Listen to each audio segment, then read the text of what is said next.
Hi, I'm Auntie Sharon, host of Mary's Eclectic Interests. We have a great show for you today. Today I have Gene Nicolelli with me, and he is a volunteer for AARP, AARP. And he's going to tell us about these seminars that he does for helping us to age in our home. Hi, Gene. Hello, Sharon. Thank you for having me. Well, thank you so much for coming, because I'm really interested in this, because I have a home and I need to know how to prepare it and get it ready for when I need it. Wonderful. Hopefully we'll have some good ideas for you. Well, can you tell me a little bit about yourself and how you got involved with AARP? Well, I am an architect, and I'm licensed in Minnesota and California. I have over 40 years of experience in residential design and single-family and multifamily. I got interested in aging in place, what we'll be talking about, a number of years ago, and as I researched it, I found that AARP had a lot of good material and such like that. So that's kind of how I kind of got into it. I also, one other added thing is I am also a certified aging in place specialist. What does that mean? Well, basically, it's just some additional classes that you take and some tests that you take for certification that specializes more into the aging in place of the home, and what we'll be talking about is things that you can do and such like that. So just a little bit more knowledge-based. Well, you talk about the aging in place. What does that all mean?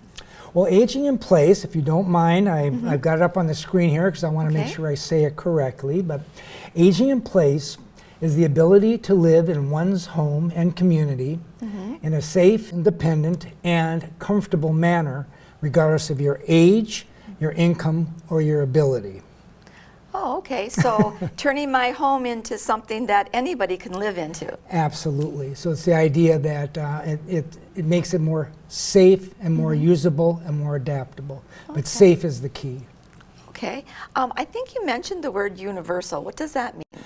Universal. Well, again, I'll use my computer here to cheat a little bit and describe what universal design is. Very simply, it's design that's usable by all people to the greatest extent possible without the need for adaptation or specialized design. So when we get back to aging in place is really the objective. That's the goal. That's what we're trying to achieve, is to be able to live in our home comfortably and safely. Well, universal design is the tool that gets us to aging in place. So what we'll be talking about and what we'll be looking at and discussing are things that you can do to your home that makes your home more adaptable, but they're all universally designed principles. Maybe you can go to my kitchen and he can show me what I could do with my faucets or the cabinets and that. Absolutely, let's go do that. Okay. What's really nice is the kitchen and bath industry has really captured universal design. They are every day they're coming out with new types of fixtures and designs and cabinetry and stuff like that with universal design in mind. So I really like to give them a lot of credit for being in the forefront and staying ahead of the game on this. So every day they're coming out with something new. Because our sink is not that deep, it's higher. This type of faucet is okay, but let's say you've got a pan that's a deep pan, you're going to find that you're struggling to get it underneath. Oh, sure. So what I would recommend you do is replace this style of faucet with a gooseneck faucet. And then that way, again, you can get your bigger pot in there, you can swing it in, fill it up with water, swing it out, and then you lift it. What about sprayers? Well, the nice thing about the goosenecks is they all come with the sprayers built right with them. Oh, they are. So it's almost a standard now. Now, as far as the sink's concerned, again, this is a good-sized sink.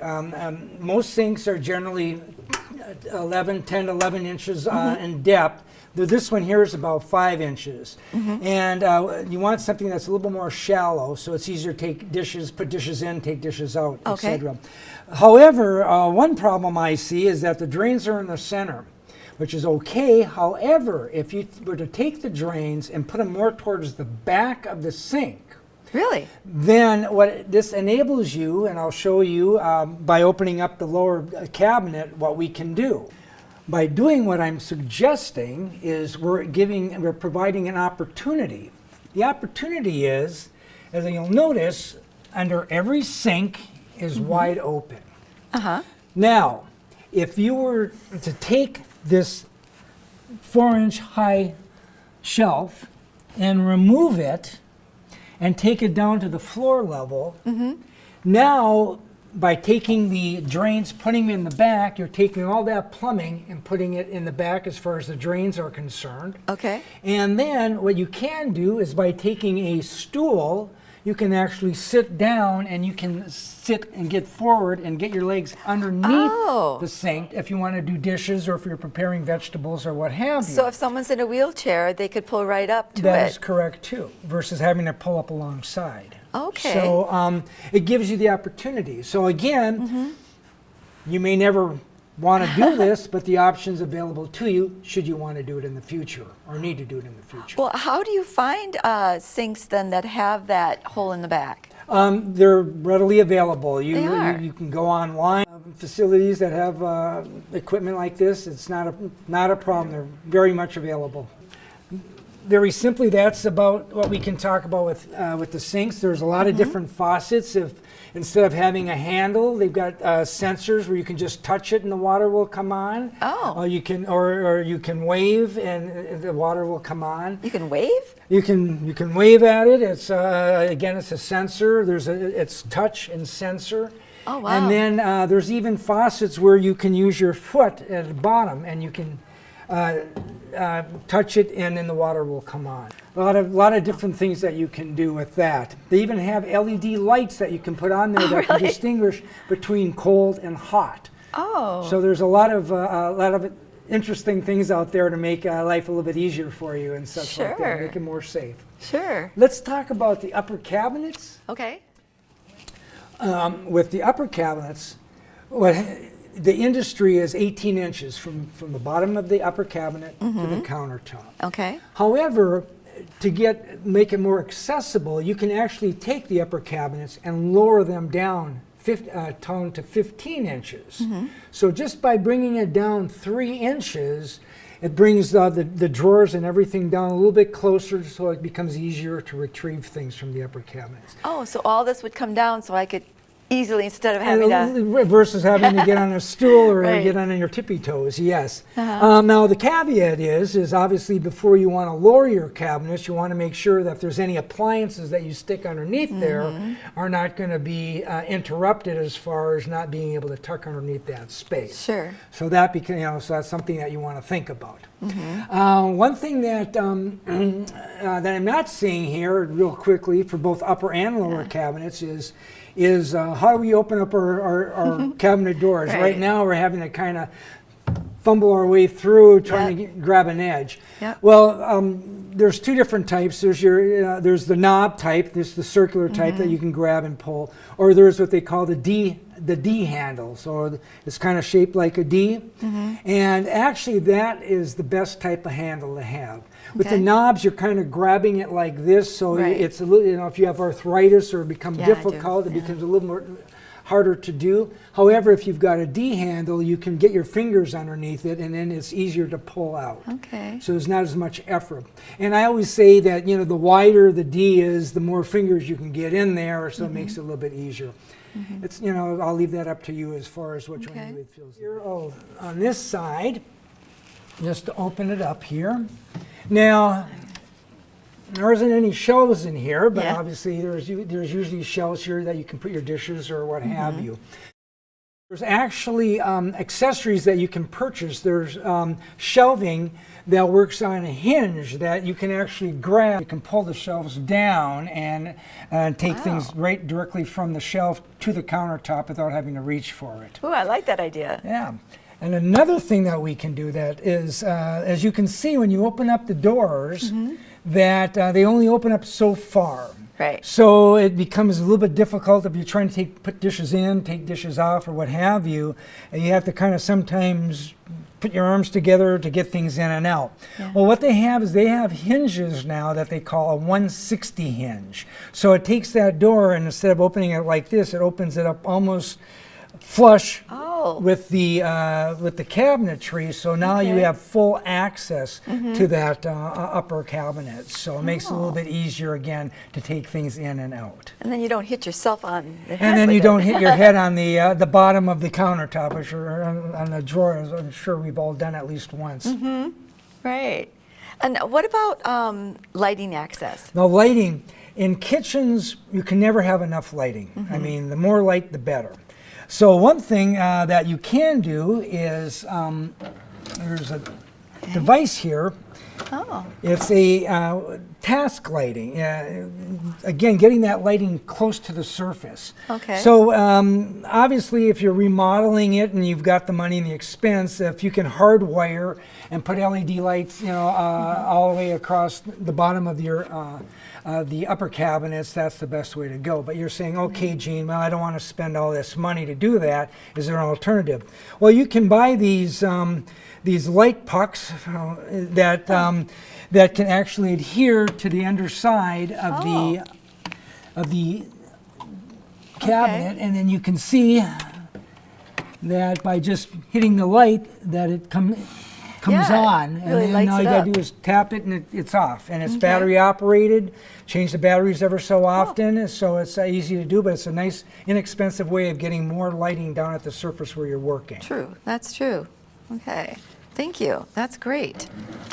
These are wonderful ideas, and I can't wait to implement them. Well, let's talk a little bit about the base cabinets now. Oh, okay. So what I found, if you're going to do a remodel, you're going to remove all your cabinetry and put in new cabinetry.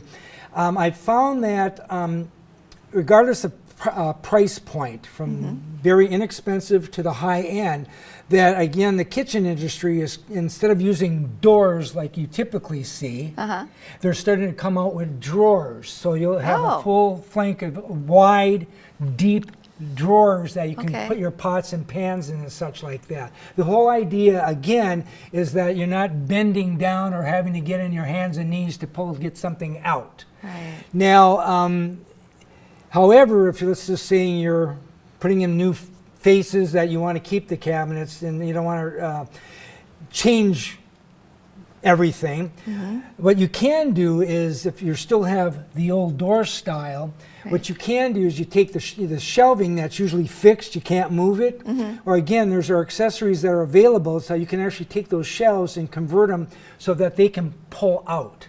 Oh, okay. So again, the idea that you want everything to come to you versus you having to go to everything. Oh, okay. That's available as well. So there's a lot of different things that you can do with your kitchen, again, to make it more usable and more adaptable for your needs. Right. One last thing I will make, if you do have a little bit in your budget and you want to spend some money, I've done this on a couple of projects. Or actually, you notice we have this toe kick, this toe space underneath here. Yes. Every kitchen has one. What's nice is it's about 4 inches, and what you can do is you can use that 4 inches and actually create a step. That if you hit it, a step will come out, and then you can actually step on it, and it brings you a little bit higher. Again, makes it a little bit easier. If you lower the cabinets and you got all these little fun things on your upper cabinets, it makes it that much easier to access the upper cabinets. So. Oh, I like that idea of having a step come popping out. There you go. It's a nice idea. It works, but it's a little bit pricey because it's more of you'll find that in a custom, not in not in your lower end kitchens. Yeah. Anyway, well, as far as the base and upper cabinets are concerned, the only other thing I will mention is the countertop in relationship to the flooring. You want to make sure that your countertop and your floor are contrasting colors. You do not want to have them be the same color, white on white, or black on black, what have you. The idea is that if you've got something you're transferring it, if you're not paying attention and not seeing the edge of the countertop, what's going to end up happening is you might put it on the edge and it could fall off. Oh, I see. Yeah. So that's always important to consider. Well, that makes sense, yeah. So anyway, that's about it in this area. That's great. I know exactly what to do now, and you can do it too if I can. It's really easy, and I love the way that you explained it and the books that you have to show us how to do things. Wonderful. But don't forget, go to a seminar. Yeah, I'm going to go to one. So, thank you. Well, wonderful. Thank you. So I think there's a couple other things I wanted to ask you about. Let's go over into the other area, okay? Sounds wonderful. All right, with my stove and the cabinet over here. Well, let's talk about this. Okay. Now, in this particular situation, a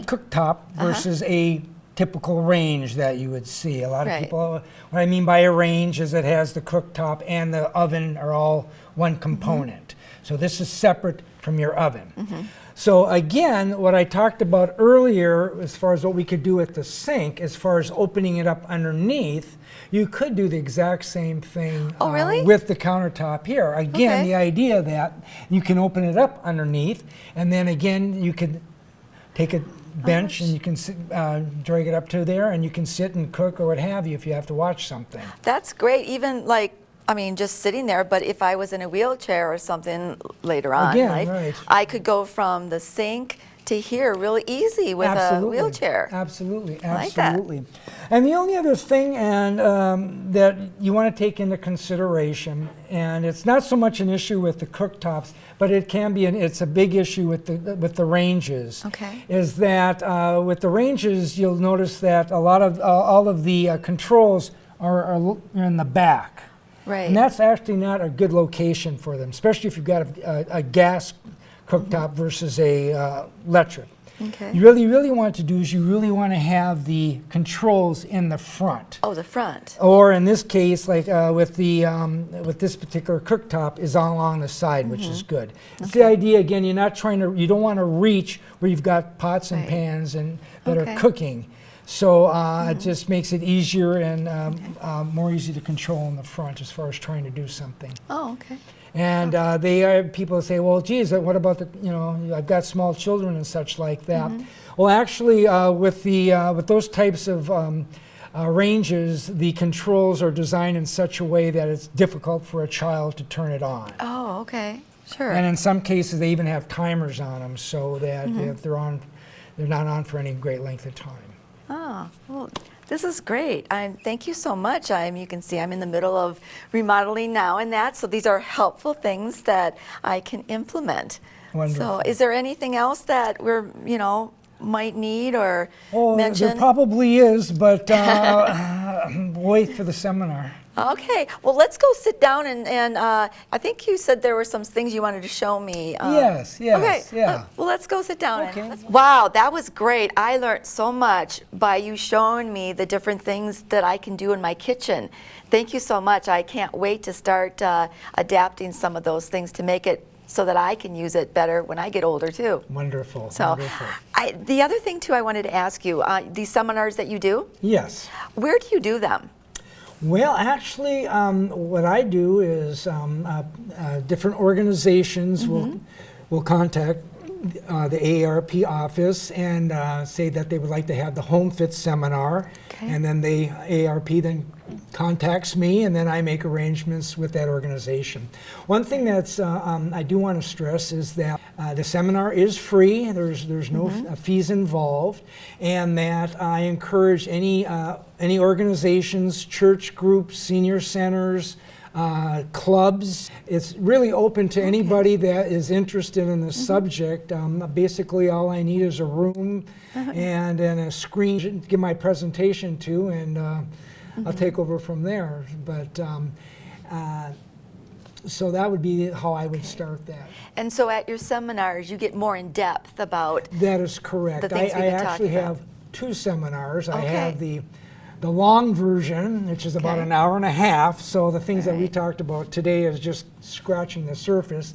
There's a lot of more in-depth information that I provide people. And then I have a shorter version, which is a 1-hour version where I cut out a few little pieces, but try to keep the more important ones in there. So if you only have an hour to spare, I can accommodate you. Okay, so all I have to do is call up AARP and then find out if I don't have like a business or a place of work that is doing it, I can find out where there is some around as an individual? I believe so, yes. I know Okay. that libraries have community centers that they if you live in Okay. that community, that you can rent out, or they'll give it to you at Okay. no cost. And so there are those types of areas. Like I said, I know that there's senior centers and such like that. Okay. So there are those types of venues that are available. So. Okay. And I got your book that you Wonderful. you use these books at your Yes, seminar. if you attend my seminar, you will get one of these little booklets, which is it's just kind of it gives you some tips and ideas. Talks about some of the things that we talked about today, and it covers some of the things I give on the seminar. Okay. Now, if someone can't make it to the seminar, how can they get one of these books? Good question. Basically, if you go to AARP.org Okay. /Homefit, it'll take you to the page where you can actually order this or download this right off of the computer, this Okay. actual brochure. In addition to that, they also have different checklists, items that you can, for each room. And again, things to consider when you're talking about what you would have been nice to have had when you prior to purchasing your home. Right. So there's just a lot of wonderful information on that page that is accessible to you that you can download. You do not have to be a member of AARP. This is for the publics, so anybody can download this information. So I would encourage anyone who's considering making improvements to their homes to check out this website. Yeah, and I really like this book. This is great. It really gives you some information of things you can actually do room by room, and it has checklists that you can go through. And I like the fact that it asks you questions about what is your house like now, and you check off, and oh, this is a problem, I better look into it, kind of a thing. So I really like this, so I can't wait to go do some of these things that we talked about today. So Jean, tell me, what happens if the people do not have a computer and they can't go find it and they can't print it out online? Then I would probably suggest that they contact AARP, the Minnesota branch, and call them and just ask the person that they either direct you to, or the receptionist, and just say, I would like to get a copy of the Homefit guide, and I'm sure they'd be more than happy to take your name and address and mail one out to you. Okay, there's an 800 number? Yes, I believe there is an 800 number, but that will take you to the national, and I think the national will also be able to assist you. I'll be honest with you, I haven't checked that out, but I'm pretty sure that you could go national, and that they would send it to you as well. So either the national or the local Minnesota one? Yes, I believe that both entities are available. Yeah. That's great. I am so excited. This has been just a great time. I've enjoyed meeting you and learning all about ways that I can make my home more age appropriate for myself as I'm aging, so I can stay in my home because I love my home and that. So I thank you so much for coming. Well, again, thank you for having me. And remember, aging in place isn't just for the old, it's for the young as well. So it works for everybody. That's right. Senior, whether you're a senior in high school or whether you're a senior in life, that aging in place is important for everyone. That's right. I love that comment. And don't forget to call the 800 number and check out about the aging in home and maybe one of the seminars that you can go to. So I'm Auntie Sharon, host of Mary's Eclectic Interests. Thank you for coming by. See you next time.